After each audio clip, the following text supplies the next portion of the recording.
Gipangandaman sa Talisay City LGU ang kusog nga paghuro sa hangin ug posibleng mga pag-uwan nga epekto sa kusog nga habagat.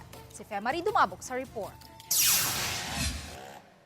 Sukad pa lang nitong Lunes, dubli na ang mga naghangyo sa aksyon agad alang sa pagpaputol sa dagkong mga punuan sa kahoy nga gikabalak ang matumba sa ilang mga panimay.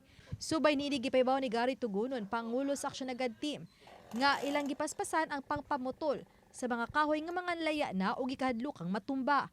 Lakip na ang pagpanglimpyo sa mga kanal sama sa mga box culvert sa Barangay Linaw nga halos napuno na sa mga basura nga sagad mga plastik ug botilya. Giati man usab sa aksyon agad team ang mga hangyo diha sa mga sulunong dapit. Pag ingon lang nga na ibagyo na mga low pressure, sige naman yun. Kanya maulagi magkuan kasi mauna.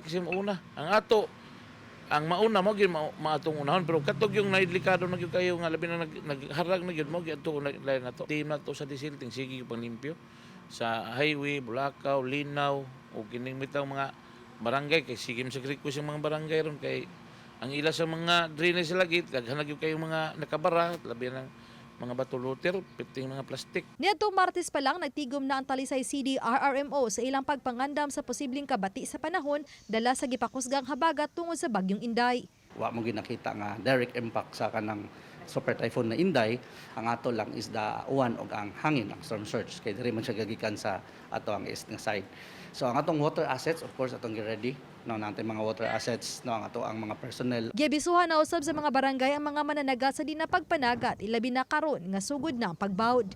Anaayon pay uban nga nangyawat nga mamukot apan kining 72 anyos nga mananagat sa barangay poblasyon ang nihipos na sa iyang sakayan aron di kini maanod. Wa mo ni pasaga babaw. Tuwa mo ni butanganan to.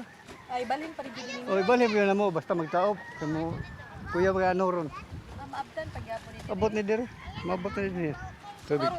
Karon sir, wala lang gid mo ni hugos pa og kanang Panagat. Likay sa tasa ko kay narabawi bagyo. Uban ni Godfrey Relien, Femari Dumabok. Balitang Bisdak.